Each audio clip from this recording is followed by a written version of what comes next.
spot, bringing stats like a kingpin. MMA knowledge, nieces, nephews all lean in. Breaking down fights, cold stat daddy supreme. On just a tip show, he's cooking up a dream. Uncle Weezy, he the man. Dropping fight facts, got it all on hand. He the stat attack grand. MMA guru, more than just a fan. Wanna know the numbers? Weezy got them cataloged. From the fighters reach down to how many times they dog. Just a tip living, breaking it down slick. Hit you with the knowledge, won't miss a single trick.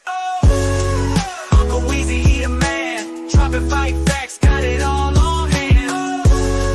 He the stat attack grand. MMA guru, more than just a fan. Balls, deep predictions, he be making those calls. Getting in the details, opponents feeling small. From jabs to takedowns, got the whole fight ID. Uncle Weezy spitting truth, no lie, keep it G. Blow the horn, blow the horn. Stat Daddy Weezy not showing no scorn. Fight night king, dummy wearing the crown. Break it down for the peeps, never looking like a clown.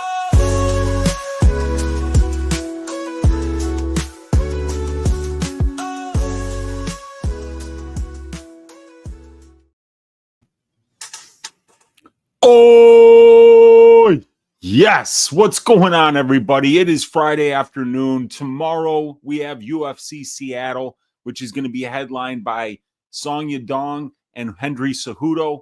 A bantamweight fight here, 5-round main event that is not for a title, but definitely whoever wins this fight is going to be, top 3 in the division and looking to get in line fairly soon to probably get a title shot. More likely to be Song because he's a lot younger than the 38-year-old Henry Cejudo. But either way, I think that this is going to be a really fun fight, and I think we've got some really fun fights on this card.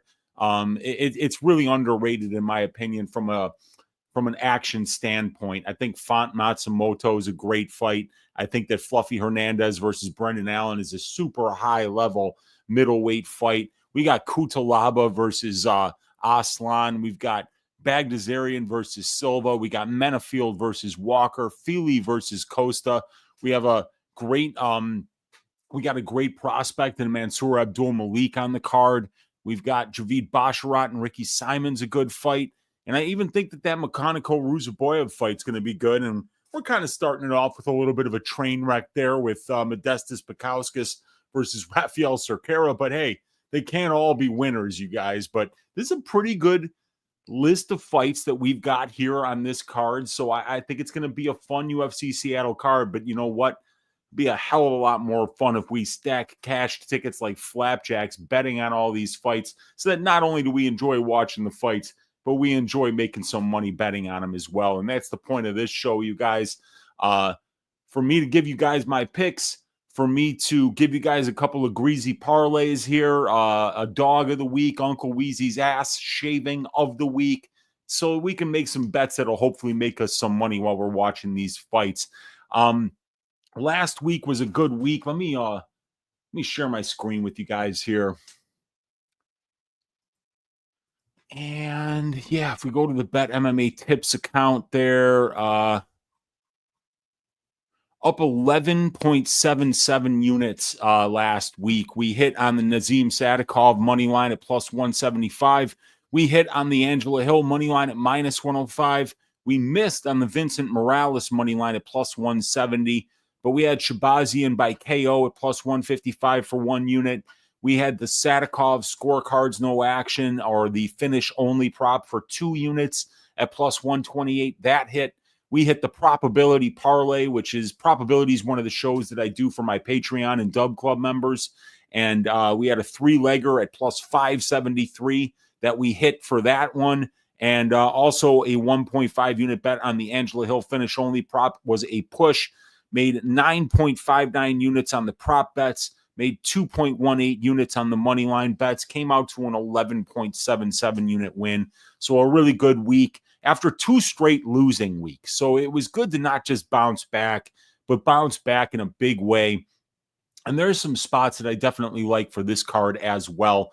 So I'm going to take you guys through a quick full card breakdown with all my predictions here. And I posted a poll here on the in the chat, who do you guys like to win the Vanderford versus Veretennikov fight? Because this is a fight that I did not even bother to research because it wasn't made until Tuesday, and I was already kind of behind on my work for the week. So I definitely decided to just leave that one on the sidelines. If you guys could let me know who you think is going to win, whatever the most common prediction is that's in that poll. When we get to that fight, I'll put that in as my official prediction for this week so that you guys can help me out because I help you out all the time. So it's time that you step up and you get your ass off the fucking couch and do something for your Uncle Weezy while I'm sitting here providing all this free content for you guys. Give me one goddamn pick because I didn't have time to break down that fight. So I'm asking you guys, I'm asking you for a favor. Help me out. All right. But other than that, I got everything else ready for you guys. So also quick announcement here. I am going to be shifting my business from Patreon and Dub Club over to Odds Shopper. If you go to oddsshopper.com, it is a great website. I'm about to create my profile there. It's something that I think is going to be great for the people that follow me. I think the tools on this website are absolutely phenomenal. And I'm taking a chance by going over there and bringing my business with me because I think that what they're providing is going to be much better than what you're getting on the platforms that you're already supporting me on. So Patreon is still going for now, but and Dub Club still going for now, but we're going to be shifting that over to Odds Shopper. So I think that you guys have a better experience while you're looking at the picks and all the content that I produce there. And then not only that, get a load of all the free content that is over there that is just phenomenal, not only for MMA, but for all the other sports that you degenerates love to bet on. So definitely looking forward to making that switch. And I will be sending that information out to all my Patreon and Dub Club members shortly after I create my profile over there. But I just wanted to alert you guys to that. And I will probably be going live early next week for the card to do a full card, early look breakdown, and also announce that switch over and give you guys some nice promo codes to go check out that phenomenal website and come along with me there. Join your Uncle Weezy. Come along with me, and we're going to go on a journey to being profitable MMA bettors here over the long term, using the stats, using the exclusive content that you're going to get over there, using these like 70 to 80 pages of fight write-ups that I'm doing every single week, looking at these great betting models that I've created, the advanced stats, the matchup stats, everything that comes along with that $25 a month probability stats and content package. So come along with me here. But before we do that, because we're going to do that next week, let's get this week's work out of the way here. And we're going to go over to the Tapology page. We've got all the picks here except for Vanderford versus Veretennikov. So we're going to see what you guys say I should be doing for that fight. So very first fight of the night is going to be Modestas Bukauskas versus Rafael Cerqueira. In short, this is a really greasy fight, and I have no bets on it tracked. But I think that Rafael Cerqueira is a fraud. I don't use that term often, but I think that this guy's a complete fraud. There's no footage of him fighting on the regional scene. He's fighting nobodies. And when he came here, he got absolutely murked and destroyed. And the little bit of footage that I did see was a low-volume guy that I never really saw wrestle offensively. So I think Modestas Bukauskas is a much better fighter than this Cerqueira guy. I think Cerqueira is a complete fraud. And I know that Modestas isn't a fraud because there's verifiable footage of him fighting against guys that aren't cab drivers and shit. I mean, he's got, like 8 UFC fights. He's a 2-time Cage Warriors light heavyweight champion. I mean, this guy's been around. He trains. He's taken tough fights. He's won some of them. So I think that there are two completely different fighters in the cage here. You got one guy who's tested, who's experienced, who's fairly well-rounded, who's got excellent conditioning, and you got another guy who supposedly has like 11 professional wins, but there's only footage of one of them, and that is against a 1-1 fighter, and it was something like 9 fights into his career. So I think that this guy's a fake. I think he's a fraud. I think he's a fugazi, and I think he's a phony. And I am picking Modestas Bukauskas to knock out that phony in round number 3. Next fight, we're going with Nursultan Ruzaboyev versus Eric McConaughey. We got Ruzaboyev a minus 270 favorite, McConaughey plus 230. Fight doesn't go to decision here, sitting at minus 400, juice to the tits. I see this fight actually going the distance, and I'm picking Eric McConaughey to win this one by decision. Nursultan Ruzaboyev is going to be very dangerous early in this fight because that's how he wins fights. If you look at his professional record on my advanced stats package here, you see that Nursultan Ruzaboyev is 34 wins, 9 losses, and 2 draws. 32 of those 34 wins come inside the distance, 20 submissions, 12 knockouts. So this guy is not a good minute winner, and you can look at it right here in the decision where you could see he's 2 wins, 7 losses, and 2 draws to the decision. So this guy's been to a decision 11 different times, and he's only won twice. And that's against a bunch of very low-level regional scene competition. So Nursultan's kind of an easy fighter to figure out. He's very tall and very long for the division. He prefers to counter, and he kind of just stands in front of his opponent and waits for them to do something, and then he tries to counter with his straight right hand. If that's not working, God help him, because there's not much else to his toolbox. He has no takedown defense, so anybody that wants to take him down, it's a free takedown. But Nursultan is going to threaten with submissions off his back. He's got a good Kimura. He's got a good triangle armbar series and a good guillotine choke. So, and Ruzaboyev did not have a fight scheduled. So this fight was just made 9 days before the fight was supposed to happen, which is tomorrow. So 9 days notice. And McConaughey was scheduled to fight, I believe, last weekend. So he was in a training camp. He had completed it.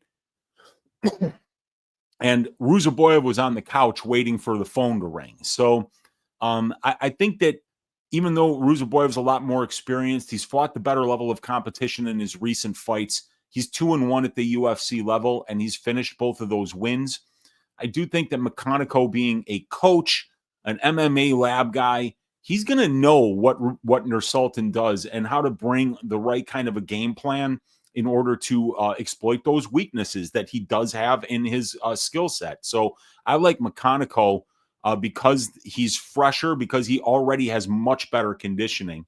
I think that he can get top control here and ground and pound, and I think he's going to win a decision here. So at plus 230, I played his money line and I played his decision prop. I'm about 1.5 units deep on bets on Eric McConaughey here, and I'm picking him to win by decision. All right, next fight, Veretennikov versus Vanderford. It is a, let's see here. What do we got for the poll? Let me look. What happened here? So we've got, it looks like it's a tie between Vanderford decision and Veretennikov inside the distance here. So I need like one more vote, and then we're going to end that poll. I need one more vote to actually get a definitive one, but it looks like it is Veretennikov inside the distance. Is that what we're looking at here for who I should pick in the Veretennikov-Vanderford fight? Veretennikov inside the distance. 35. Yep. We're going to end the poll. And that's what we got. So we're going with a Veretennikov knockout here as my pick for this fight. Did not research it. This is your guys' pick, so you better be right. We're going to go Veretennikov knockout round 2 because he doesn't have the best cardio. I know that. But either way, man, I think this is going to be a fun fight. And I hope that you guys are right, because this is going to be considered an official prediction now. And if you guys are wrong, you're going to make me look bad, but I'm the one that didn't research the fight, so I got no one to complain to. So anyway, that is your prediction for Veretennikov versus Vanderford. We're going with a Veretennikov KO. All right, next fight is going to be Javid Basharat versus Ricky Simon. Basharat sitting around minus 212, Simon plus 182. Fight doesn't go, sitting around plus 250 here. Yeah, I see this one being a minute winning contest. And I think it's going to be close, but Javid has got a little bit better long range weapons, in my opinion. He throws a little bit more volume. And I think he's the more technical, clean striker, a little bit more defensively sound as well. So I think that this is going to be a minute-winning contest, and I'm going with the guy that's done a little bit better of a job of winning minutes. I don't see Ricky Simon winning a ton of minutes with his wrestling here. He doesn't win enough, in my opinion, anyway. You would think that the stats for Simon would be a lot more impressive on the grappling side here, but you can see he's winning 89.6% of the control time positions in his fights, and he's getting 4.4 takedowns on 11.1 attempts. And that's about a 40% accuracy. So, I mean, he's doing very well in terms of the stats that he's putting up, but he's spending less than 30% of his octagon time controlling his opponents. And on the feet, he's very low volume, only attempting 9 significant strikes per minute at distance. And his opponents are attempting 14 against him. So I like the fact that Javid's a little bit more, a little bit taller, a little bit longer. He throws a little bit more volume, and he's a little bit more accurate with what he throws. And he's shown 85% takedown defense, and he's been controlled less than 7% of his UFC octagon time. So Ricky's wrestling attack is not what it used to be. He used to be pile up takedowns and really kind of wear on people with his gas tank, but Javid's not going to get tired, and Javid's got really good takedown defense and great footwork at range. So I think Ricky's going to keep this fight close. I think that this is going to wind up being a close fight. So it's kind of gross, like I feel like the play is Basharat by decision, but it's juiced. I think it's like a minus 130 or something like that. I don't want to play that. But the pick is going to be Javid Basharat to win this fight by decision. Next fight, a potential ass shaving, ladies and gentlemen. Mansour Abdul Malik looks like the real deal. He's a minus 1,200 favorite. Nick Klein plus 750 underdog. The fight doesn't go to decision here. Juice to the tits at minus 600. But yeah, I'm going with Abdul Malik. I think round 1 or 2 KO is fine. Nick's a pretty good wrestler. Nick could potentially get a takedown, potentially get to a decent position, find a little bit of success. But I think that Mansour's got a pretty good MMA skill set.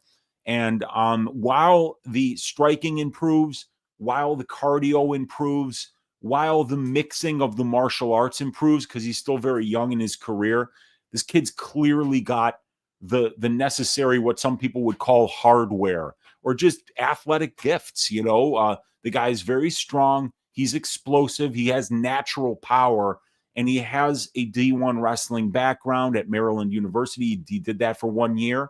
And he's been saying, like, you listen to him talk, and he's like saying, I've been wanting to do this since I was like 6 or 7 years old. This was always the plan. So it's going to be interesting to see what kind of performances this guy's going to be bringing, because he's still very young in his career, and he's got all the gifts, and it looks like, he's the kind of guy that has got a really high ceiling if he learns how to mix the martial arts properly and learns how to fight in a way that optimizes his natural gifts that he has. So I'm looking forward to seeing this guy get hopefully another good looking win here, because he's a very exciting prospect. Looking for him to finish this one by second round knockout, and we'll see, because Klein is a high school runner-up state wrestler in Wisconsin, training over at Pura Vida BJJ. So the kid's pretty good, So let's see how Mansour deals with a grappler of Nick's quality, but I think he'll get the job done and make it look pretty easy. But we'll see how it goes. Next fight, almost to pick 'em here. We got Costa, Melquizael Costa, just a slight favorite here around minus 119. Andre Philly minus 101. Fight doesn't go here. Was sitting around plus 150 earlier in the week. I think it might have moved a little bit, maybe to plus 140. But I kind of like a little bit of violence here. I think that these guys are going to bring a really fun fight. I could see this fight going so many different ways, and I have very, very little confidence in this prediction, because I think that these guys are really well matched. Costa's a little bit younger, 6 years younger, 21 professional wins for Costa. So even though he's fairly new to the UFC with only 4 UFC fights, this guy's got 7 wins by knockout, 7 wins by decision, 7 wins by submission. So he can get it done in a number of different ways. We saw him grapple a lot in round number 1 against Steve Garcia. We saw him show off some really high-level kickboxing against poor Austin Lingo when he beat 9 shades of shit out of that dude for 3 straight rounds. Probably liquefied a couple of his internal organs, kicking him to the body. So Costa's a good fighter. And with Feely, you're getting just an ultra veteran with a ton of UFC fights, just a ton of experience, good kickboxer, solid minute winner. He can kind of mix in the takedowns to win minutes. So yeah, Andre Feely is a very good fighter too. And I could see this fight going so many different ways. I don't even know how I came to the Costa sub round 3 prediction, but it's all in my write-ups.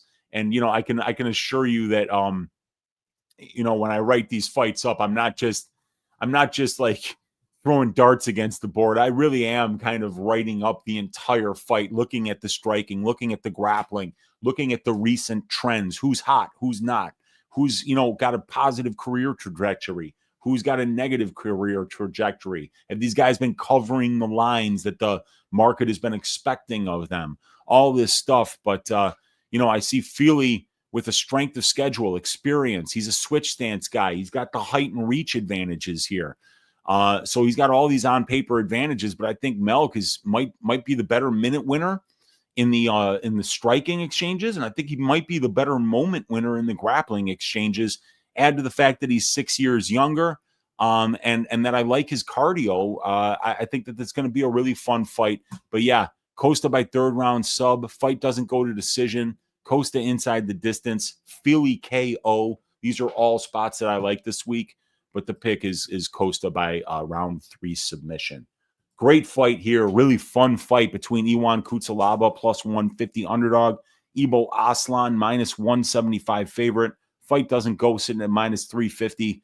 The market's seeing this one finishing inside the distance almost 80% of the time. I'm going with the Kutsalaba side here. There's a lot of reasons to like him. I think he's got the grappling upside. He certainly has a massive, massive strength of schedule advantage here over Ibo Aslan. 2 fights against the Pleasure Man, 1 fight against Cerquera, who I am classifying as an official fraud. And yeah, that's that. So I see this as a massive step up in competition for Aslan against a well-rounded guy who I believe is a better striker than him. I know he's a better wrestler and grappler than Ibo. And he's still very young. So I don't think that the fact that Ibo's younger than him is going to make for this massive advantage, because I think the strength of schedule and experience that Kutsalaba has is going to more than make up for the 2-3 years younger that Aslan is. And Aslan's a very one-dimensional fighter. He either knocks you out or he probably doesn't do much. So, yeah, I'm going with Kutsalaba here. I'm picking him to win this fight by knockout. And I bet his money line as well. Next fight is going to be Alonzo Menafield versus Julius the Juicebox Walker. I'm picking Menafield to win this one by KO round 1. I think Julius has a ton to prove. He's only got 6 professional fights. He had a pretty good amateur career before that. Great athlete, former D1 basketball player in college. So, but he doesn't really have a wrestling background, and I'm seeing that's how he's winning fights, with his grappling, not with his striking. And Alonzo Menafield has just been in there against the much, much higher level strikers. People have been trying to take this guy down since he was in the UFC years ago, while Julius Walker was playing college ball. Before Julius Walker didn't even wrestle in high school or college, you guys. So he's new to the sport. He does have some good MMA grappling, and he's been displaying that against a fairly high level of regional scene experience over his last 3 fights. So I think Walker's a pretty good prospect. I'm interested to see how he handles this. And there's a lot of variance in this fight. Menafield's been knocked out in his last 2 losses. This is a short notice fight for both guys, but Walker was already training for a fight while Menafield did just get off the couch. But I think that there's a couple of bad things on the Menafield side. 2 knockout losses in a row. He's 37 years old, and he was not training for a fight. So I think we might not, there's a chance we might not see the best version of Menafield. And there's also a chance that at 37 years old, on 2 consecutive knockout losses in a row, that this is the point in his career where he kind of goes over the cliff and we don't see the same athlete out there. But I also think that Julius Walker has just so much to prove, and that even if Menafield is not the best version of himself, this guy's just got to touch you once, just once, and it's over. So I don't think that Walker's been in there with somebody with the power of this guy, and I really don't even think he's going to be the better grappler in this matchup. I think Menafield's the better submission grappler. I think he's the better minute winner in the clinch and on the ground, and I think he's got way more power on the feet. So I'm going with Alonzo Menafield to win this one by first round knockout. Next fight, Gene Silva versus Melsik Bagdasaryan. Look, I mean, like, everybody's on Silva, and that's fine. Second round KO is the prediction. Melsik on a 1.5 year long layoff. He's been incredibly inactive over the last few years. The guy shows up to fight maybe once a year. He's pulled out of a ton of fights with injuries, broken hands, torn labrums, knee injuries, I believe. So Melsik is, even though he's still young and he's a phenomenal kickboxer, and he's probably going to get the fight that he wants. I think this fight probably plays out a little bit closer to what the money line is suggesting.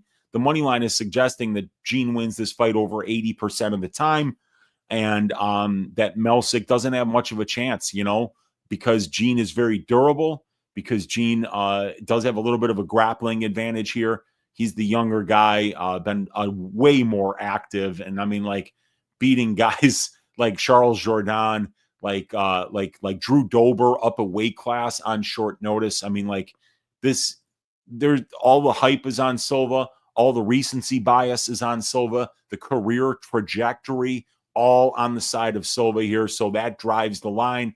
And here we are at minus 450, which means that, even if you're prop shopping in this fight, you're probably overpaying. But Gene Silva is just a nasty counter striker with serious power. So I think he probably will find something here, because Melsik is not, I don't think Melsik's going to be, trying to win a karate point fighting, kickboxing match here. I think that if Gene's going to pressure him, make him fight, and then, I think that these guys are going to be in that pocket, throwing bombs, and I think somebody's going to get hit really hard. Like, the fight doesn't go to decision here too. I think that's a pretty good look for this week. But yeah, Silva KO round 2, I think, is a good play this week. Next fight, we got Rob Font plus 135 going up against Gene Matsumoto at minus 155. Fight doesn't go to decision here, sitting at around plus 220 for this fight. I'm picking a Font decision here. I think this is a big step up in level of competition for Gene Matsumoto. And frankly, I didn't like how the striking looked against Brad Katona. I don't think he ever really set himself apart from Brad Katona in his last fight. I think Matsumoto's a really good prospect. I love this guy's striking. I love the fact that he's willing to get into that pocket and slip and rip. He really trusts his head movement. He trusts his defense, and he trusts his power in there. So I think that the fight doesn't go to decision here at around plus 220, I think, is a great look this week, because even though I'm picking Font to win by decision, I think that's the most likely path here. I do think that both of these guys like to pressure. So I don't think either one of these guys is going to be really happy being on their back foot, which means I think they're going to meet in the middle and swing. And while neither one of these guys is known for one-punch power, and Matsumoto, while he's never lost as a professional, so we don't know what his durability really is, and Font has never been knocked out in a very long career against the highest level of competition in the bantamweight division of the UFC, but he's been knocked down a number of times, and he is somewhat hittable, and I think that these guys are going to be in the pocket swinging bombs. So even though it's a counterintuitive play and it's got a big plus money number next to it, I think fight doesn't go to decision is a solid bet.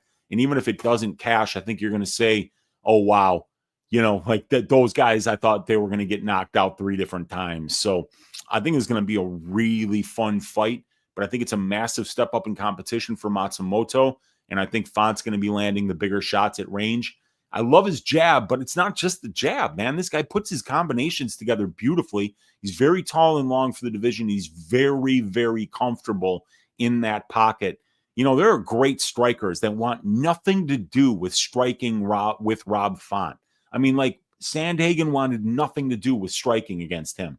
Kyler Phillips wanted nothing to do with striking against him. And Phillips is a good striker. And Font was just walking him down.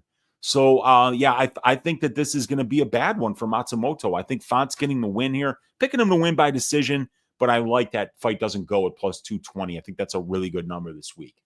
Next fight, Brendan Allen versus Anthony Fluffy Hernandez. We got Hernandez, a minus 330 favorite. Brendan Allen, plus 270. Fight doesn't go, sitting around plus 130, plus 140 for this fight. I'm picking Fluffy here. I don't think a whole lot has changed since the last fight, other than the fact that I think Brendan Allen has probably fought the slightly better brand of competition compared to Hernandez. He's definitely been a lot more active than Hernandez, a lot more healthy, a lot more active, fighting a lot more times per year. But Fluffy's unique combination of skills just make him a virtually impossible opponent to deal with. The whole reason, like I picked Merab Dvalishvili over Umar Nurmagomedov. Do I think he's a cleaner, more technical fighter than Nurmagomedov? No. But how do you defend 50 takedowns in 5 rounds? That's just something that you cannot look good when your opponent has the ability to spam offense constantly. So Hernandez's style of fighting is exhausting. And I really don't think that anybody other than, I think you would just have to be the highest level grappler with the best conditioning in order to have a chance against this guy. And Brendan Allen's conditioning he's never been known for a great conditioning.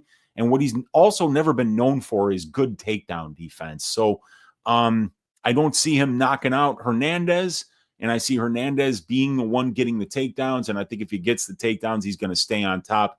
And I think the longer that this fight goes on, the worse it's going to be for Allen. So I'm picking Hernandez to win by decision, but I also think a late finish for Hernandez is in the cards here.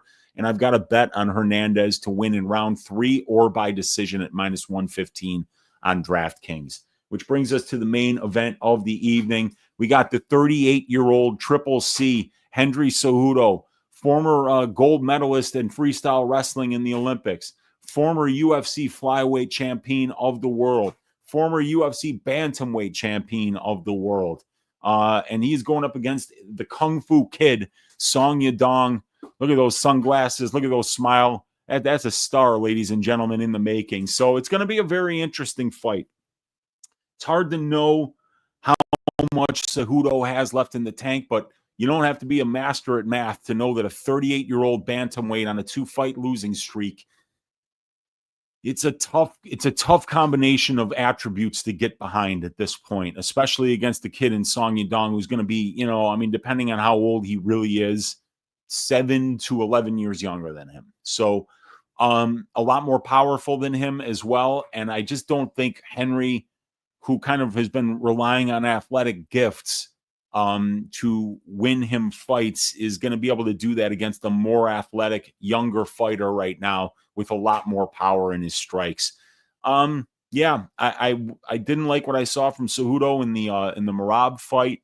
I think Song can give him a really good run for his money here. And so since Cejudo, while we know that he has the wrestling, the freestyle wrestling in the Olympics is completely different than wrestling in a cage in an MMA fight. So I think Song Yadong is going to stuff the takedowns here. I think Cejudo is probably going to have some success, but I think it'll be limited.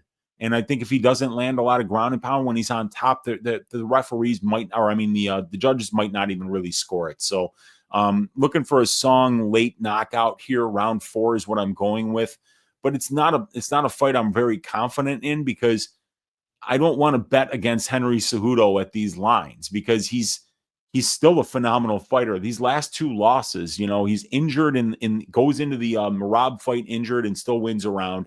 He arguably beats Aljamain Sterling over 5 rounds. So I think he's still got a lot left in the tank. and we're going to find out. So stayed away from this fight betting wise. I'm picking Song, not with a ton of confidence, but if I'm not confident, but I'm getting the younger guy who I think has been performing at a higher level lately, then I'm going to go with Song, and he's been a lot more active as well. So there we go, you guys. Those are all the picks. We're going to give you the Bootsy Collins Memorial Dogs Are Barking pick of the week. Song's a favorite. Hernandez is a favorite. So Font is a potential pick here because he's an underdog. Silva favorite. Menafield favorite. Kutalaba an underdog. That's two possible. Costa slight favorite. Abdul Malik slight favorite. Basharat favorite. Veretenikov pick'em. Mechanico underdog. That's our third choice. And Bukauskas is a favorite. So we got three choices. We can go with Rob Font. We can go with Iwan Kutalaba, or we could go with Eric Mechanico. And what I did was I went with, for this week's Bootsy Collins Memorial Dogs Are Barking pick of the week, I went with the Iwan Kutalaba money line at plus 155. Look, I love the fact that he's more experienced. I love the fact that he's still only 31 years old. I think that Iwan Kutalaba is the better striker here. I know that Ivo Aslan has a ton of power, and he's 14-0 to the knockout, and he's only got 14 professional wins. So that means he has a 100% knockout rate. You could take one look at him and know that the guy gets in that gym and works out. He's got power. He's got natural power. But Kutalaba is way smoother on the feet. He's got much better footwork. He's much less robotic. He can switch stances every once in a while. And I think that he just moves much better at range. And let's face it, Iwan Kutalaba has a ton of power in his own right. We know that he's been in there against the much better level of competition. He just went out there and beat Ivan Urslan over 3 rounds. And we know that he's the better grappler here. Ibo's still got a lot of work to do on his grappling game, and I think he's going to be very much outmatched there. We also know that Ibo does not have very good cardio. So I kind of feel like laying minus 180 on Ibo is just not a good move this week, because what happens if he doesn't get a first-round KO? Is he going to go out there and beat Kutalaba if this fight goes past 5 minutes? If Kutalaba's getting takedowns, wearing on the gas tank of him, every takedown Kutalaba gets is going to reduce the probability that Aslan's going to have enough power to get a knockout after that. It's going to just reduce the gas tank every time. So I like Kutalaba's money line this week. I played that. I think he's going to flat out win this fight. And I like the KO prop as well, sitting at almost 400 on a couple of these books right now, plus 420 on FanDuel. I'm going to be playing that, adding on to it. And your Bootsy Collins Memorial Dogs Are Barking pick of the week is the Iwan Kutalaba money line, which leaves us with one order of business left this week, you guys. It's Uncle Weezy's ass shaving of the week. Who's going to win? Who's going to win violently? If we were to bet on somebody to win inside the distance, what are the chances that we can get a good line, profit from it, while also being confident that they are going to not just win, but win inside the distance, win violently, beat 7 shades of shit out of somebody, run them into a dick saw, pipe them on sight? What's it going to be? Who's it going to be this week? Because we're Menafield KO1. That's a good choice. Gene Silva KO2. But problem is Silva's almost 500, so we're not going to do that. Decision. Hernandez could shave some ass for sure. He's the guy that, we know that he can absolutely put a pace on you and finish you late. I think he's a great opportunity this week for a good ass shaving of the week. We got Yadong Song winning by 4th round KO, but I'm not picking him this week. So I think Hernandez, I think Menafield, I'm not going with that one. Malik's minus 1,200, so I'm not picking him. I didn't even research Veretenikov, Vanderford. Javid Basharat's a decision merchant. I don't think Ruzaboyev's going to win, so I'm not picking him. And Bukauskas, I think, is actually a good ass shaving of the week candidate as well, but I think that out of the 3 candidates that we have, we know Fluffy's a much better fighter. We know that that Menafield is a much better fighter. So we're looking for somebody that's not a great opponent either, but we're also, so the problem is, as much as I'd like to pick Hernandez, Brendan Allen is 12-3 in the UFC. And, nobody really just runs through him. Sean Strickland did somehow. I don't know. But other than that, I'm not going to pick Hernandez, and I'm not going to pick Bukowskis. So this week's Uncle Weezy's ass shaving of the week is going to be Alonzo Menafield to shave the ass of Julius Walker. I think that even with the short notice for Menafield, I think even coming off of 2 consecutive knockout losses, I think that the talent gap in terms of just pure power, that's on the Menafield side. Athleticism, I think they're both extremely athletic, and frankly, I think that Menafield's the better grappler here. And if I'm right about that, then I think Julius Walker has almost no chance to win this fight, because if he's not getting takedowns and ground and pound, which is how he's winning all of his fights on the regional scene, how the hell is he going to outstrike Alonzo Menafield, who just won a 15-minute decision against a former Glory kickboxer in Dustin Jacoby and had him on skates and almost out of there 2 different times in that fight? I mean, who doesn't Alonzo Menafield hurt? Like outside of his most 2 recent fights against guys that would absolutely body bag Julius Walker in Carlos Ulberg and Mirzakhanov. I think that this is going to be a very good spot for our guy Menafield to go out here and show this kid that he at 6-0 is maybe not quite ready for this level yet. So we're looking for Menafield to win, to shave some ass, and I'm picking Menafield to win by first round knockout. So we've done the full card breakdown. We've given you a dog pick of the week, and that is the Iwan Cutelaba money line. We've given you Uncle Weezy's ass shaving of the week. That is the Julius Walker getting his ass shaved by Alonzo Menafield.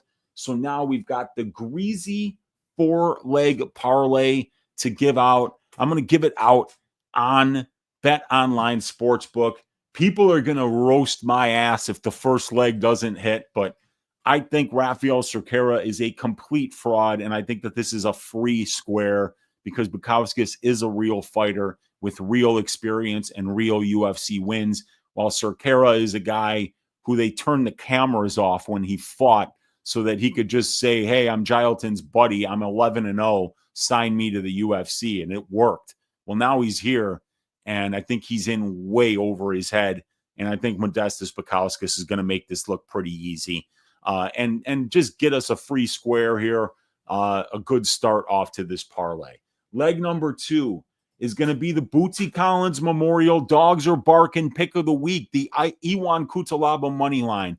Like I said, I think that he should flat out be the favorite here. He's got more ways to win this fight.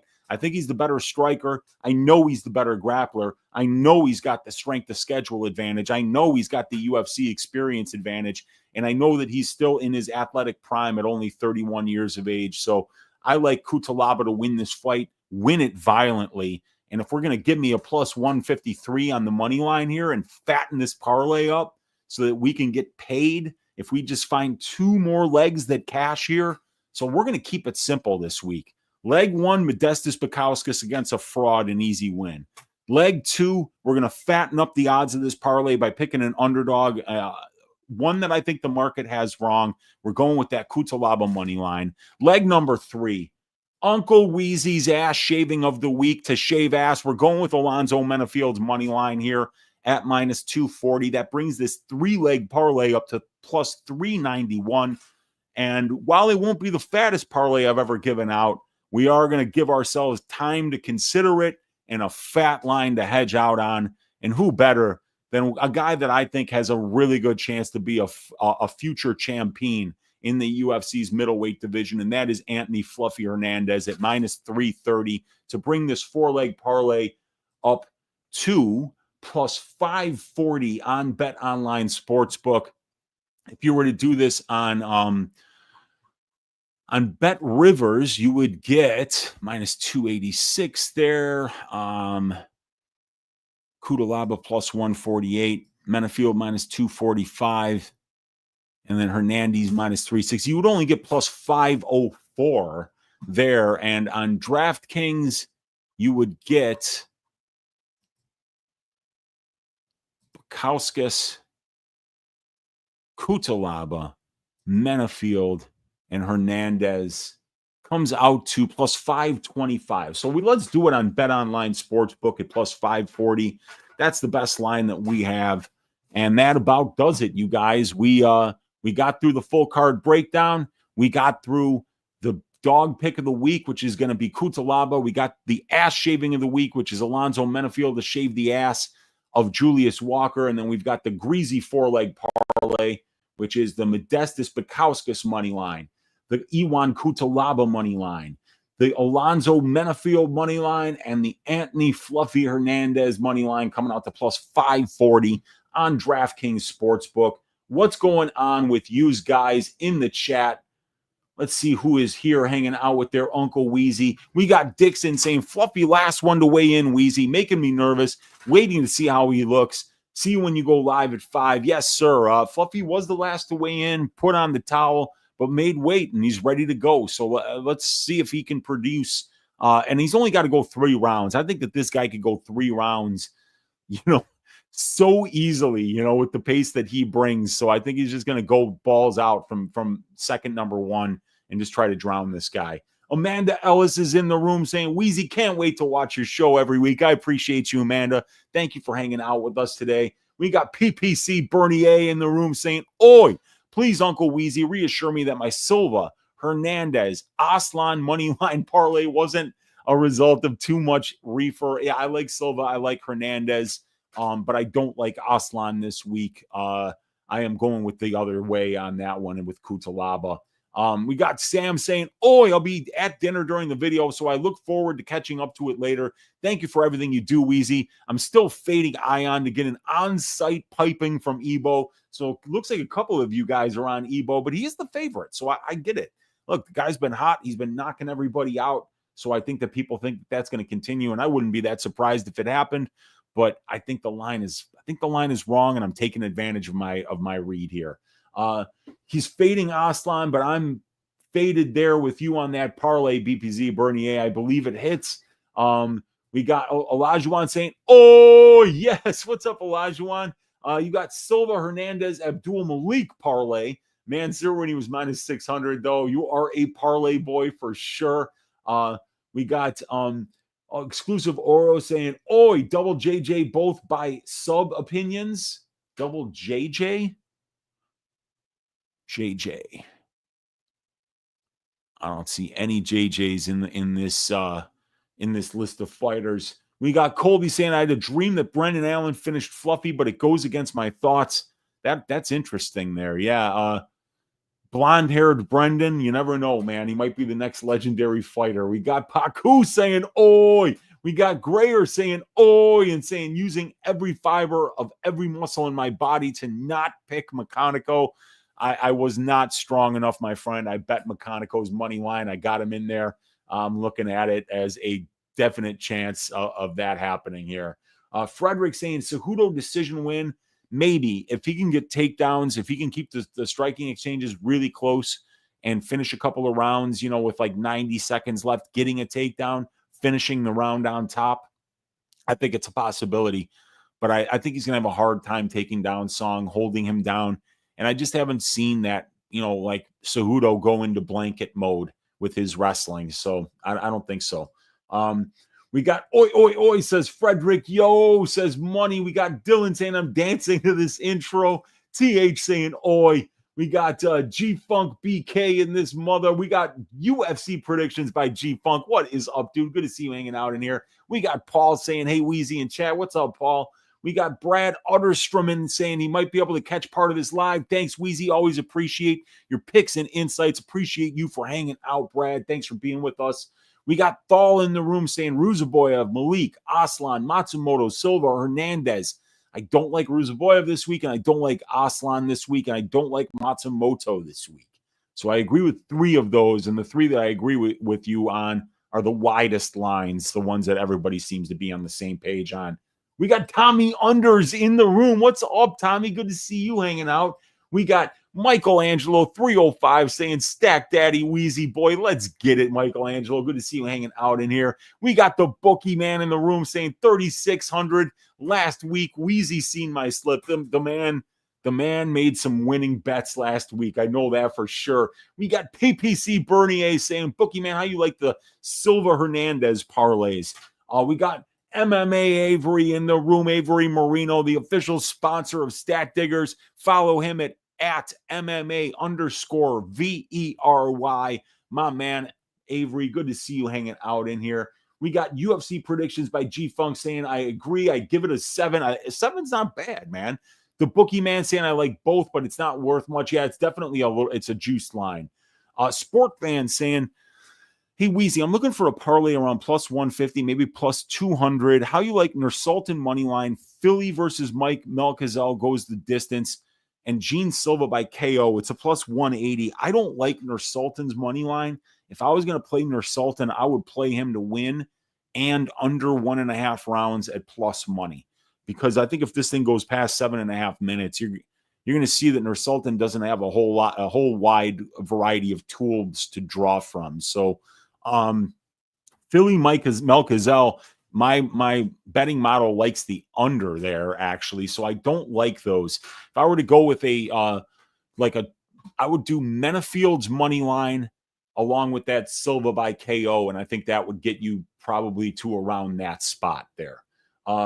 We need the on-site piping too. The on-site piping on Stat Diggers this week was definitely the Abdul Malik fight, but obviously that line is so wide. But yeah, I think Abdul Malik probably pipes him on site and finishes him right there in the first round. We got my guy Martin Durmov, the Money Printer MMA, in the room saying, oh, what is up, Martin? We got the bookie man saying, find value, brother. I agree with you. Value is where it's at. We got Holden in the room saying, currently watching while driving to the liquor store. Let's stack these tickets like flapjacks. Have a good weekend, Weezy. You do the same, Holden. Let's make some money watching these fights. Pro Schmo Bets in the room saying, Uncle Weezy, the greatest of all time. Let's fire. We got the bookie man saying, Vand by sub, trust me, or sling a round 3 or decision. So Vanderford by submission, got it.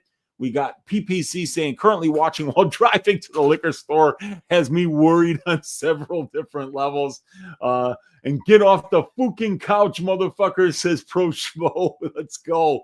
We got Tehran saying, what up, Uncle? What's up, Tehran? We got House of Pain in the room saying it's cash, stack them high and cash them. Let's go. Tehran saying, oh, hey, what's up, Tehran? We got the bookie man saying Vanderford is the play, sub decision. In my eyes, it's one of the better bets on the card. There we go from the bookie man. We got ring a ding ding. We got Justin Campo with a really good looking dog there in his picture with the $5 super sticker. Truly appreciate you, brother. Thank you so much for the donation. And God bless you and that beautiful dog. And let's make some money watching these fights. We got am I crazy to think Philly should be a slight favorite? No, I don't think so. I'm picking Costa. I think actually Costa should be a slight favorite, but I think that there's a perfectly good argument for Philly as a favorite too. Way more experience, higher level of competition, really good striking, really good movement on the feet as well, and I think he's got really good back takes. So yeah, I think that Philly's a good fighter, man. First 3 fights go the distance, says the bookie man. Is that what I had? Decision? No, I don't. I mean, I could see the Bukowskis fight going the distance. McConaughey to go the distance, and then Vanderford to go the distance. Yeah, I hear you, man. Justin saying, you know it. You and Brady are fire. Appreciate you, man. Appreciate you. Flo saying, oh, we got Grayer saying, currently watching at jury duty. There we go, man. We got Zach Johnson saying, Weezy, it makes me so happy to hear that about Raphael. Absolute fraud. I think so, dude. That's my opinion. We'll see if I'm right. Man. We got Zach saying absolute fraud. Round 1 says Jacob Cole. Oi, says Jack. Thal saying you're one of the only people picking McConaughey. Yeah, I'm picking him to win. Yeah, in my write-up that I went through, there were several reasons in the write-up that I said that even though that Nursultan has all the on-paper advantages, I think that there were a bunch of narrative-based issues that were swinging McConaughey's way. And I just think that some things I saw in the records as well lead me to believe that McConaughey at plus 230 is a really good bet this week. Olajuwon's got Vanderford decision. Vanderford was there plus 130, decided to wait until the decision prop, and now he's minus 110. There you go. Yep. Jason Falk saying, good luck on your transition, Weezy. Odds Shopper will be lucky to have you. Thank you, Jason. Wow, there's some good-looking dogs and some pictures here, man.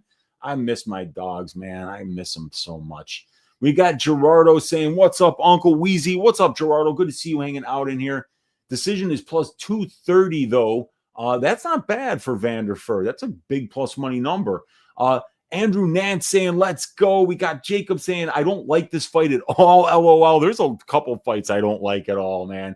We got Pro Schmo Spets saying, Unc, you're a smart brother. You watch tape. Goat. Yeah, you gotta watch tape, man. You have to. We got LaFlop James saying, I wouldn't bet on half this card. Yeah, I don't have any tracked bets on Bukowskis Cerquera, Veritenikov Vanderford, Simon Basharat, Abdul Malik Klein, because he's a minus 1,200 favorite. I don't have anything tracked on Philly Costa because I don't know who's winning that one. I don't have anything tracked on Gene Silva Bagdasarian because he's minus 450, minus 500 to win. And I don't have anything tracked on the main event either. So I'm with you, LaFlop. We got, yes, TKO, says Justin. We got VF Decision, says my guy D's nuts in the room. We got Justin saying, hit that like button for Weezy. I always forget to say that. Hit the like button. Hit the subscribe. Leave me a comment down below. Let me know what you think for your Greasy four-legger this week. I was last vote. Just went with the crowd, guys, says Exclusive Oro. We got D saying, Uncle Weezy. What's up, D? Good to see you hanging out in here. We got Brad saying, I'm thinking I might put split or majority decision on this one. Yeah, I'm thinking you're probably talking about that song, the Simon Basharat fight. Wrestling Rules, good to be here. Notes taken, says my guy Real Deal Prime. Good to see you hanging out in here. And ring a ding ding. Nick B123 in the room saying, love your expert opinion and content. Thanks, Unc. Thank you for the kind donation, Nick B. Let's stack cash tickets like flapjacks for UFC Seattle. Truly appreciate the donation to the show. We got the Finns chats in the room saying, Uncle Weezy in the building. What's up, Finns chats? Good to see you hanging out in here. We got Malik minus 600. Yeah, well, you got in early. That's good. Mansoor by, yes, maybe a prison rape, maybe a dick saw, maybe an on-site piping. I don't think it's going to be pretty. I think Mansoor is going to hurt them. Weezy, I tried to connect my Discord via Dub Club, but I don't think it worked. All right, man. Let me see what I can do with that, but we're going to be switching it over to Odds Shopper. So we'll get you hooked up on the Odds Shopper Discord and get you right in there. Message me on Twitter or no, you can't DM me in the Discord. So I will get a hold of you via the Dub Club. Thanks, man. MMA's college wrestling record isn't good at all. Under 50 or MAM. Oh, I know. Yeah. Mansoor Abdul Malik, not a great wrestler, but he was wrestling Division I. And that's the point. You're in the wrestling room. You're doing the conditioning. You are working the techniques. You are learning how to do things properly. That's what's important. But, freestyle wrestling is not MMA wrestling. There's no fucking cage in an MMA wrestling match. You're wearing shoes. There's a lot of things. And you get points for doing different shit. You can't they don't give you points for taking somebody down and then punching them in the face, for instance, so it's just good to know that he did wrestle Division I level talent and he was out there on the mats against those guys, wrestling high level wrestlers. So I think that's what's good. We got Crystal Octahedron saying under 50%. Yes. And we got my guy Rob Pagorni in the room saying Hugo's and fight watching this weekend. Rob, the girlfriend's out of town. I'm wide open. Holler at your boy. Let's do it because I'm wide open tomorrow, man. Let's do it, dude. We got Olajuwon Feely plus 100. All right, he's plus money. I don't mind it, man. Stacking Cream in the room. What's good, Can you send me all the links again? Like last week, I don't know what the fuck is going on, but I can't access anything through my email like I used to. I'm missing crucial info. Help me out, man. Yes, right after the show, Stacking Cream, I will send you those links again. My bad. I don't know what's going on with the Patreon, but we're going to solve that when we move on. When we move over to the Odds Shopper, because Patreon's pissing me off. I guess it's to be expected with his frame, but Ebo just looks so damn stiff in the fight. Yeah, I mean he's all muscle. he's never going to look smooth out there. You can't look smooth with that much muscle on your frame, man. We got Gus B, 2003. Appreciate your work, Unc. I appreciate you, man. Thank you, Gus. We got OJ Shorty in the room saying, "Oi, what is up, dude?" We got El Pinche Humba in the room saying, "Juicebox KO. Menafield going to get clipped by Juicebox by ground and pound KO. Boy, oh boy, do I hope you're wrong, El Pinche Humba, but it is a fight and anything can happen." Poor's Wolf saying, "Are you becoming famous?" Last night, I heard my grandma saying, "Honey, give me a cup of coffee before I pipe you on site." Dude, your grandma might be watching, man. You know, I mean, Brady and I, we do a pretty popular show on his channel, you know, DFS by the numbers, Stat Diggers, every Sunday night, 6:15 Central Time. And we got a lot of grandmas in there watching. Yours could be one of them, Pours. I appreciate you for hanging out, man. Cuban Assassin in the room saying, "What it do, Weezy? I'm here in Seattle in the at the fish market. I've been there trying to get a sighting of the Winslow mermaid." Kim Winslow.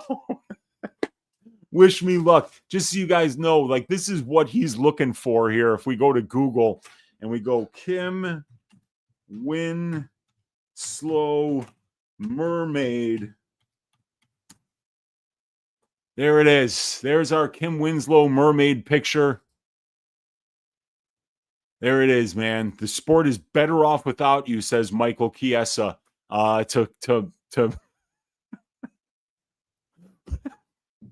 This woman reffed MMA fights, you guys. You can't make this shit up. It actually happened. That's Kim Winslow. She reffed UFC fights. I remember Misha Tate saying that Kim Winslow was ruining people's lives, not just with the costumes. Okay? It's not just the costumes. It was with poor reffing as well. What the fuck is this? You gad, man. Yikes. All right. Well, either way, I just lost all my viewers. So let's go back to full screen here. We got Sultan in the room saying, "Oi, what is up?" We got Julius Caesar saying, "Am I on drugs, Uncle Weezy, for liking Silva by sub?" No, I don't mind it. My model says that it's underpriced at the current line. And I think that he might try to grapple here because there is a hole in Melsik's grappling game.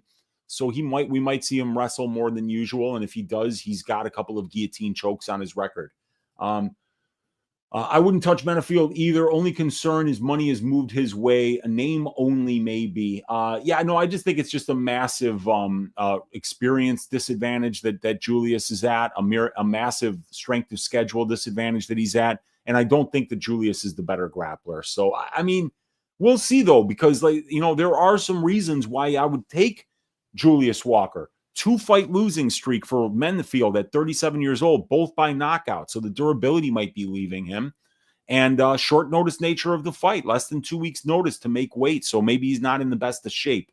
So we're going to see. We're saying, Sultan, can you adopt me? I cannot. I don't think I'm going to be adopting anybody except for maybe a dog soon. Other than that, man, I don't need any dependents. That is something I don't need.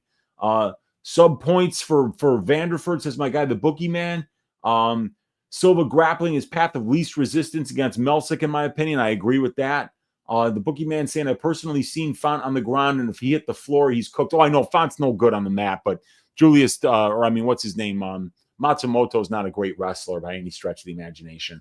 Olajuwon saying, "I'm hoping more money comes in on Font than I want to take a shot on Matsumoto." Don Boone saying, "Allen's a head case that I'm willing to take for the win. When he's right, he's the man. Let's go, Allen," says Don Boone. The Austin Found saying, "In China, they have 20 pro fights by age 11. I know they do, man. Fluffy is weak to the body, and I know Allen's been working body kicks in camp. Tread lightly because Fluffy also hasn't been working like he usually does." Well, we'll find out, I guess. But Brendan Allen's a really good fighter for sure. We got Fluffy injured or something. Is that why he seemed to have a bad cut? I don't know. I mean, Fluffy's been injured a lot over the years. He's not a very active fighter. So there's a chance that he might not be 100% going into this fight. We'll find out. How is Cejudo even relevant at all? Go away already. Not interested. I mean, he's a fun guy, but this guy's, he's accomplished a ton and he doesn't have a lot of miles on the engine in terms of MMA fights. So I think he might be around for a little bit. We got Forrest Daniels saying, what is your favorite fight on the Seattle card and why? It's definitely Hernandez versus Allen. I think that should have been the main event. I think there's a lot of really fun fights. I really want to see Font Matsumoto. Always I'm ready to watch Gene Silva fight. Really like Menafield Walker and Kudalaba Aslan as well. I mean, I like this whole card except for Bukowskis versus Cerquera.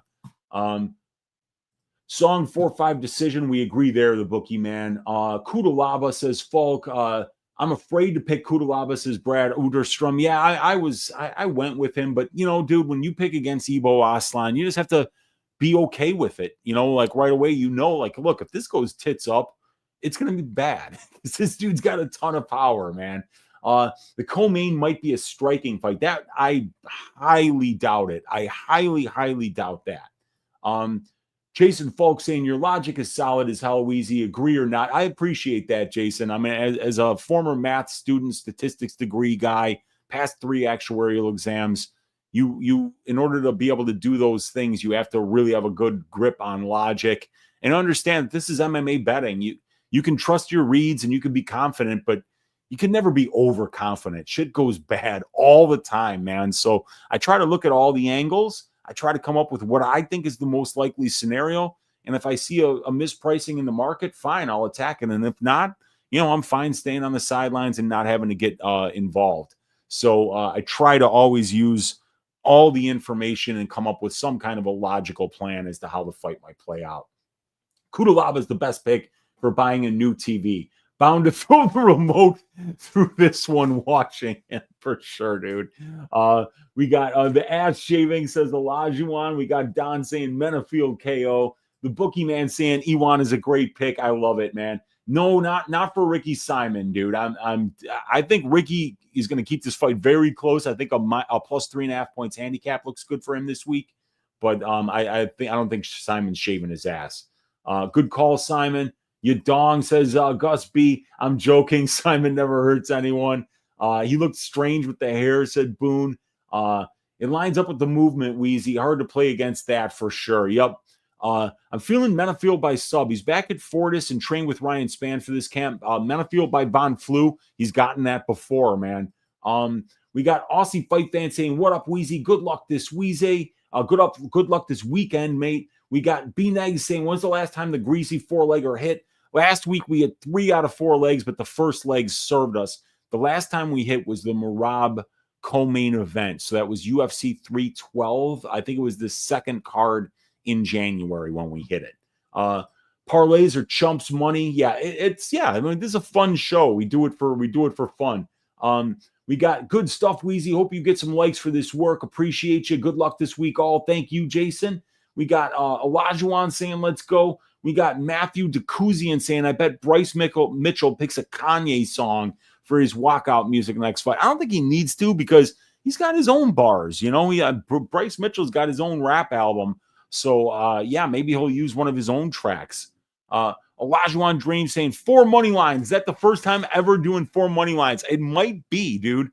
It's something I want to do more of. I'll keep it simple so that, I like the prop bets and all that shit, but I think all 4 of those guys win. So I'm keeping it simple, and I think we got a good chance to hit that one. If one wins, your parlay is well thought out. Let's go, Weezy, says Don. We got great stuff as always, Weezy, says Olajuwon. Bet round robins 2 ways with your most confident picks. Lower payout, but much safer. Good luck, y'all, says Holden. We got Gus B with the flapjacks. We got Brad saying, hope you're right on Kudalaba. Always liked the guy, but last fight out, I asked myself, why do I always pick this guy? Well, last fight out, he got a win against Ivan Erslan, who I think is actually a better fighter than Ibo Aslan. So, that's weird. You go from fighting Ivan Erslan to Ibo Aslan.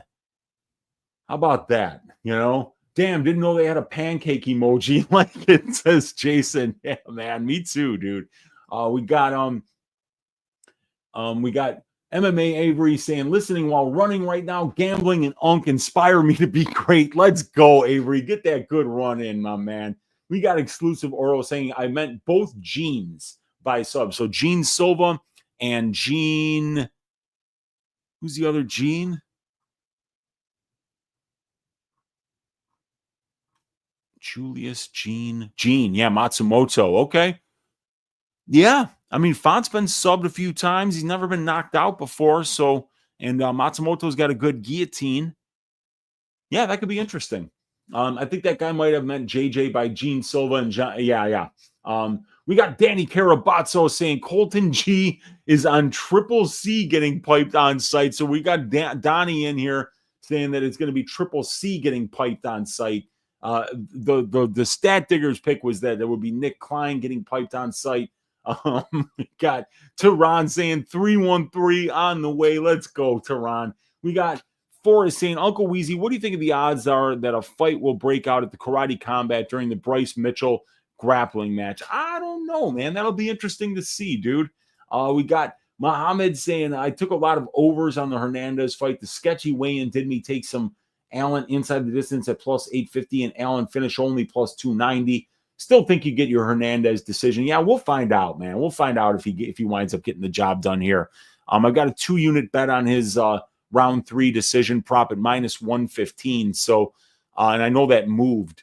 So I got a really good price there. We'll see how it works out, man. We got Avery saying, thank you for the shout out on. Thank you for all you do for Brady and I, Avery. Truly appreciate you sponsoring Stat Diggers every week. We got Olajuwon saying Allen inside the distance is plus 850. Yeah, he's a big underdog.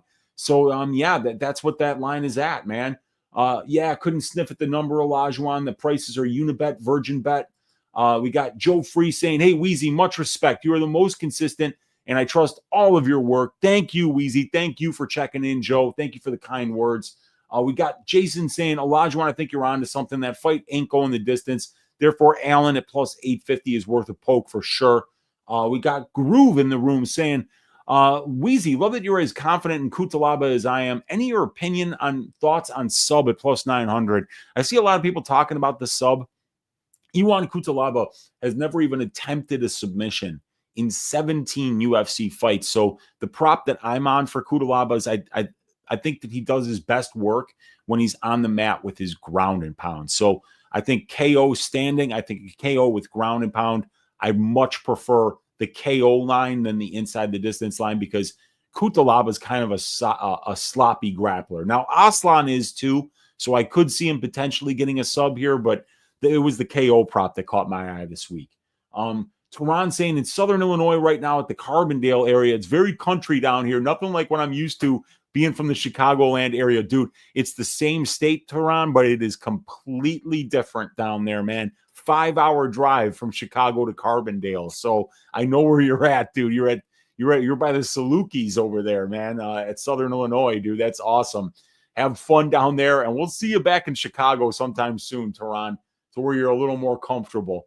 We got Muhammad Spain. I've spent so much time on boxing this week. I never usually tail anyone, but if I do well on the boxing, I might tail our Uncle Weezy this week. Appreciate you, Muhammad. Let's make some money, man.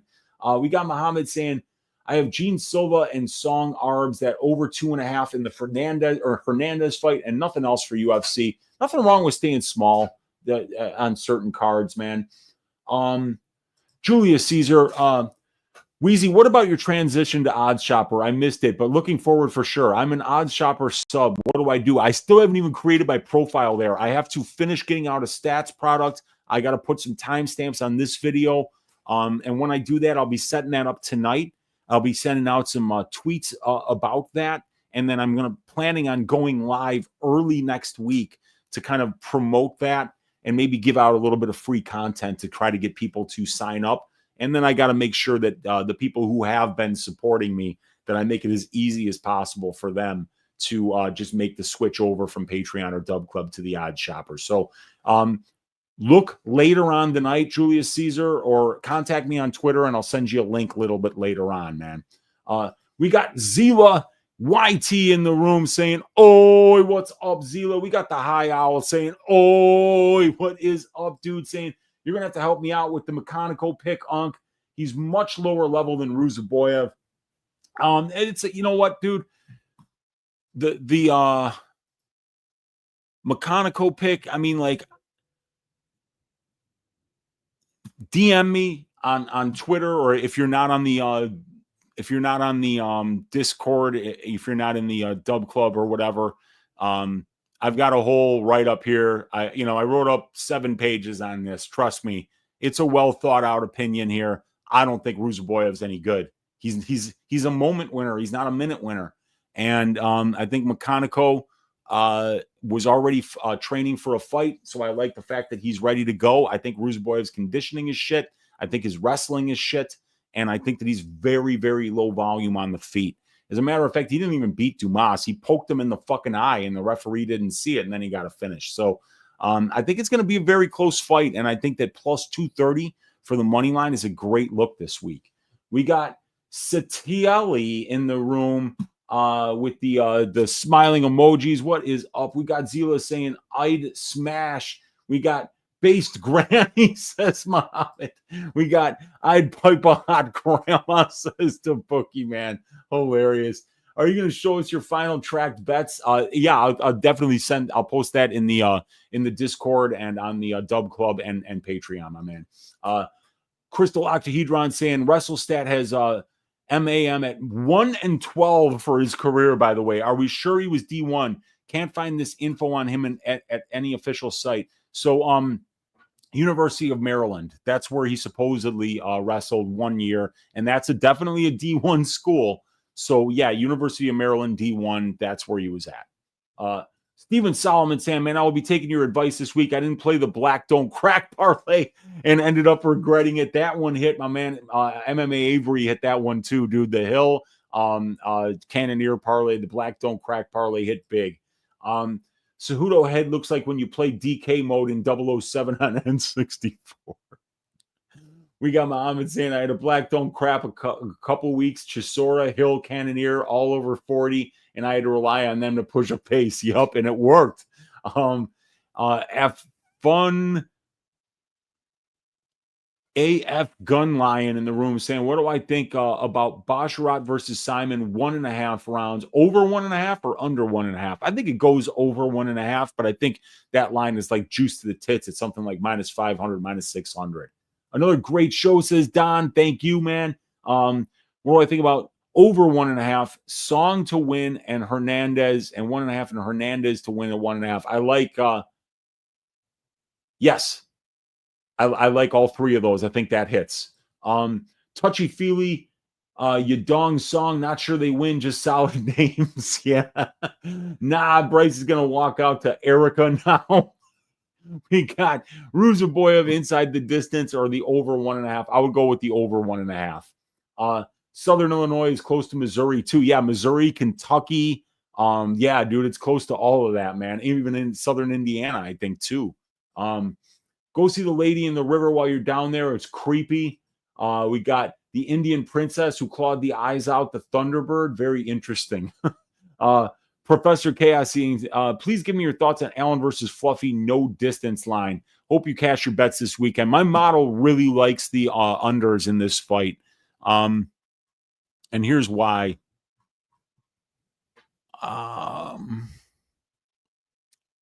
Share the screen with you guys here. You look at that fight doesn't go at plus 130. You can see that 9 of 13 Brendan Allen fights and 7 of 8 Hernandez fights that have been scheduled for 3 rounds in the UFC have finished inside the distance. That's over 76% of a 21-fight sample size. You're only paying 43% at plus 130 on the betting line, and 58% of middleweight fights finish inside the distance. So according to all 3 metric comparisons that my betting model makes, this is a massively underpriced bet at plus money. So that's my thoughts on that one, Professor Chaos.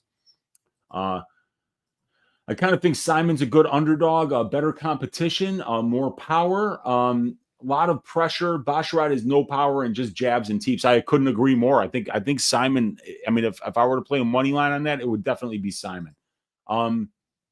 Which conditioner do you use? I use Moroccan oil, shampoo, and conditioner, my friend. We've got Teron Brown saying they call Southern Illinois the Midwest, but it's more closely aligned with parts upland South places like Kentucky, Tennessee, Southern Indiana, and Missouri. Yeah, that's for sure, man. Muhammad saying this boxing card starts in about 16 hours. It's cheap and definitely worth catching. Great fights. I think that's the Beterbiev Bivol one. under 90.5 significant strikes. I got it on a DFS app. It opened at 65.5, and 90 plus for Gene is plus 215. Yeah, I do like an under there. But the thing is, Rob Font absorbs a lot of significant strikes. See, Gene Matsumoto is landing 8.3. Let me share the screen. Significant strikes per minute at distance, and Font is absorbing 4.3. So both of these guys land a lot. 7.1 per minute for Font at distance, 8.3 per minute for Matsumoto. So it depends. You know, I mean, if Matsumoto is grappling here offensively a lot, then there's no fucking chance that he's going to be trying, or he's going to be landing 90.5 significant strikes. So yeah, I like that under quite a bit, man. Yeah, you like the over there. I don't have a problem with an over bet there. I think that fight finishes inside the distance, but I don't mind the over 1.5. I feel like Gene finishes Rob before getting that money strikes at that clip. Yeah, probably, man. We got George saying, let's go on. Been a long time since I've tuned in. Good to see you hanging out. George saying, love this stash. Appreciate you, my man. Hey, I got to get out of here, you guys. I got a lot more work to do for my Patreon and Dub Club people, and I got to set up my odd shopper profile. And I got stats to get out. I got to get the UFC 314 stats package out to my people. So a lot of work left to do for me, but the work here today is done. So we did a full card breakdown. We got a dog pick of the week. We got the ass shaving of the week. We got a 4-leg parlay. We got to talk with all you guys in the chat. Appreciate each and every one of you for hanging out. I will be making the announcement over Twitter and on here on YouTube about my switch over to Odds Shopper and give you guys some free content next week to hopefully have some of you come over and join me over there. We're going to be building something I think that's going to turn out to be pretty big and pretty widely followed, and I hope you'll come along with me and support the work over there. Thank you to all 261 people that are still watching live. Hit that thumbs up on your way out. Hit that subscribe button if you haven't already. Leave me a comment down below. And last and most importantly, let's stack cashed tickets like flapjacks for UFC Seattle. And I will see you guys Sunday night, 6:15 Central Time for Stat Diggers over on DFS by the Numbers YouTube channel. Have a great weekend, everybody, and we will talk to you next week. And let's make some money watching these fights. Take care, everybody.